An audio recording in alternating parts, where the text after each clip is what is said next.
సెలవిస్తుంది లూకాసు వార్త 4:40 Jesus laid his hands upon every sick person and healed him or her.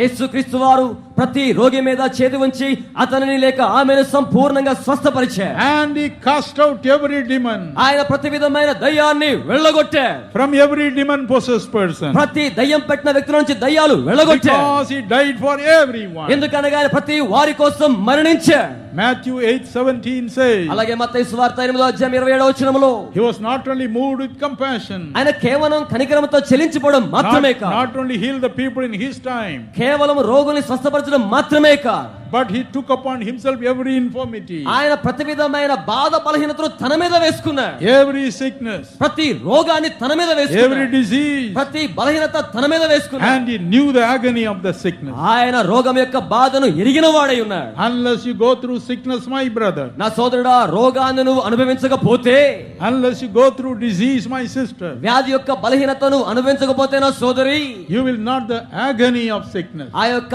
వ్యాధి యొక్క బాధ వేదన నీకు తెలియదు. Therefore he himself took everything upon himself. కనుక ఆయనే తనకు తానుగా వ్యాధి బాధ బలహీనతలు తన మీద వేసుకున్నాడు. In the year 1969, 1969వ సంవత్సరంలో, when I was 34 years old, నేను 34 సంవత్సరాల వయసులో ఉన్నప్పుడు, both my lungs were afflicted by terrible tuberculosis. నా యొక్క రెండు ఊపిరితిత్తులు కూడా భయంకరమైన క్షయవ్యాధి చేత రోగగ్రస్తమైనవిగా ఉన్నాయి. 1 month, ఒక నెల రోజులు, and then I had to die. ఆ తరువాత నేను మరణించాల్సిన పరిస్థితి. Doctor said only 1 month. కేవలం డాక్టర్లు ఒక నెల మాత్రమే జీవిస్తామని చెప్పారు. It got reduced to 1 week. కేవలం ఒక్క వారం రోజులు మాత్రమే సజీవంగా ఉంటారు. Only 1 week more. కేవలం ఒక్క వారం మాత్రమే ఉంది. I was skin and bone. నేను అప్పటికే చర్మపు ఎముకల గూడుగా ఉన్నా. Vomiting blood all the time. ఎప్పుడు కూడా వాంతి చేసుకుంటే రక్తం వస్తూ ఉంది. I called my wife. నేను నా భార్యను పిలిచాను. Called my son and daughter. నా యొక్క కుమారుని కుమార్తెను పిలిచాను. And I told my wife. నేను నా భార్యతో చెప్పాను, I have lived a righteous life. అదిగో నేను నీతిమంతునిగా జీవించాను. I am going to die. అయితే ఇప్పుడు నేను మరణించబోతున్నాను. But I will go to my Lord. అయితే నేను నా ప్రభు దగ్గరికి వెళ్తాను. I lived a righteous life. నేను నీతిమంతునిగా జీవించాను. He will take care of you.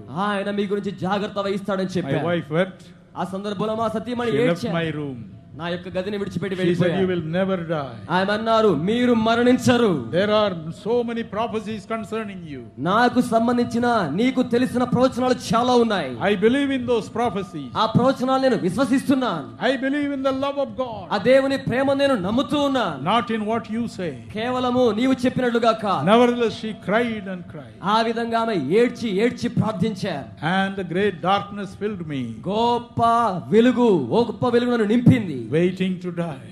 మరణానికి సమీపంలో ఉన్నవానిగా But ఉన్నా. death will have no fear or torment for a child of God.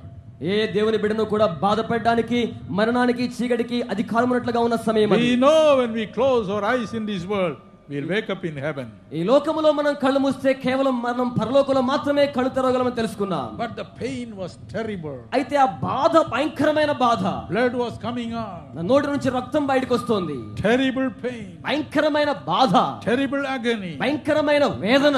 I wish that death would come immediately. అయ్యో, త్వరగా మరణం నాకు వచ్చేస్తే బాగుండు అనిపిస్తోంది. And Jesus came. అయితే యేసు నాకు ప్రత్యక్షమయ్యాడు. Lord Jesus came. ప్రభు అయిన యేసు ప్రత్యక్షమయ్యాడు. And he spoke to me. ఆయనతో మాట్లాడారు. He told me 4 reasons why I suffered. నేను ఎందుకు బాధపడాలో 4 కారణాలు ఆయనకు వివరించారు. One of those reasons is this. అందులో ఒక కారణం ఏమిటి అంటే ఇది, My son, నా కుమారుడా, I want to use you to bring healing to my people. నీవు నా ప్రజలకు స్వస్థత కృపను తీసుకొచ్చేవానివిగా ఉండాలి. But unless you go through sickness yourself, అయితే నీకు నీవుగా రోగం యొక్క బాధ అనుభవిస్తే తప్ప, unless you know what is sickbed yourself, ఆ యొక్క రోగపు మరణ పడకంటే ఏంటో నీకు తెలియాలి. you will never have compassion for my people who suffer. అలా తెలియకపోతే బాధపడే నా ప్రజల పట్ల నువ్వు కారుణ్యాన్ని కలిగి ఉండలేవు. That's why I allowed this sickness to come to you. కనుకనే ఈ వ్యాధి నీకు రావడానికి నేను అనుమతి ఇచ్చాను. But now I will raise you up. అయితే ఇప్పుడు నేను లేవనెత్తుతాను. And you will carry my healing power to my people. ఇప్పుడు నా స్వస్థత శక్తిని నా ప్రజలకు నువ్వు మోసుకొని వెళ్తావు. Why he made me suffer? ఆయన నన్ను ఎందుకు బాధ అనుభవించడానికి చేశాడు? Why he made me vomit blood? ఎందుకు ఆయన రక్తం కక్కే బాధలో ఉంచాడు? Why he made me suffer with no sleep?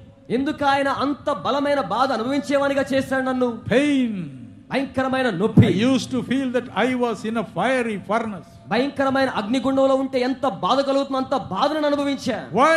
ఎందుచేత? Because he loves you. ఎందుకనగా ఆయన నిన్ను ప్రేమిస్తున్నాడు. Because he loves you. ఆయన నిన్ను ప్రేమిస్తూ ఉన్నాడు. Because he loves you. ఎందుకనగా ఆయన నిన్ను Because he ప్రేమిస్తున్నాడు. loves you. ఆయన నిన్ను ప్రేమిస్తున్నాడు. He loves you. నిన్ను ప్రేమిస్తున్నాడు. He made his servant to go through that agony. ఆ ద్వారా తన సేవకుడు బాధల నుంచి అనుభవించే వానిగా చేశాడు. So that his servant shall know how to pray with compassion. తద్వారా కనికరముతో తన సేవకుడు నీ కోసం ప్రార్థన చేయడానికి.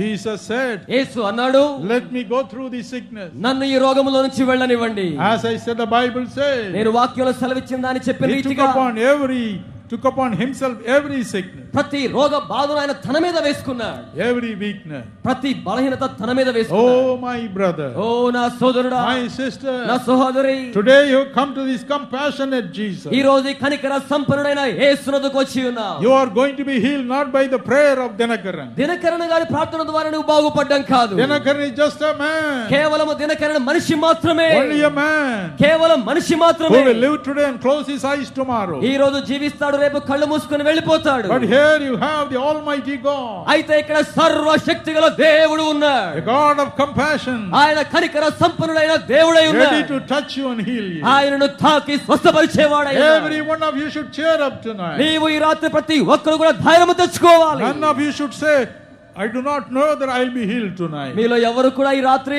నేను బాగుపడతానన్న సంగతి నాకు తెలియదు అనుకోకూడదు. Everybody should say, ప్రతి ఒక్కరు కూడా ఏమని చెప్పాలంటే, by the stripes of Jesus I am healed. యేసు పొందిన గాయముల చేత నాకు స్వస్థత ఉన్నది. My cancer is going to disappear నా tonight. యొక్క క్యాన్సర్ వ్యాధి రాత్రే మాయమైపోతుంది. My tuberculosis is going to go. నా యొక్క క్షయవ్యాధి రాత్రే మాయమైపోతుంది. My headache is going to go. నా యొక్క తలనొప్పి వెళ్ళిపోతుంది. My boil is going to go. నా యొక్క కడుపుని రాత్రే వెళ్ళిపోతాయి. My typhoid is going to disappear. నా యొక్క టైఫాయిడ్ జ్వరం రాత్రే మాయమైపోతుంది. Hallelujah. Hallelujah, Hallelujah. Hallelujah, Hallelujah. Hallelujah, Hallelujah. Hallelujah, Hallelujah. Hallelujah. This is a night of deliverance for ఈ you. రాత్రి ఇదిగో బలమైన విడుదల నీ కొరకై ఉన్నది. Everyone. ప్రతి ఒక్కరి కొరకు, Everyone. ప్రతి ఒక్కరి కొరకు, Every brother. ప్రతి సోదరుని కొరకు, Every sister. ప్రతి సహోదరి కొరకు, Every father. ప్రతి తండ్రి కొరకు, Every mother. ప్రతి తల్లి కొరకు, Every young man. ప్రతి యవన స్త్రీ Every కొరకు, young girl. ప్రతి యవన స్త్రీ కొరకు, Every child. ప్రతి బిడ్డ కొరకు Must be healed ఈ tonight. రాత్రి తప్పకుండా స్వస్థత పొందాలి. Must be delivered tonight. తప్పకుండా విడుదల పొందాలి. Because he tasted death for everyone. ఎందుకనగా ప్రతి ఒక్కరి కొరకు ఆయన మరణాన్ని రుచి చూచిన వాడై Cheer ఉన్నాడు. up tonight. ధైర్యము తెచ్చుకో ఈ రాత్రి. Expect the hand of God to touch each one of you and heal you. మీలో ప్రతి ఒక్కొక్కరిని దేవుని హస్తము తాకి స్వస్థపరచాలని ఎదురు చూడండి. One more time and I'm going to close. మరొక్క పర్యాయము నేను ఈ యొక్క వాక్యాన్ని సెలవిచ్చి ముగించబోతున్నాను.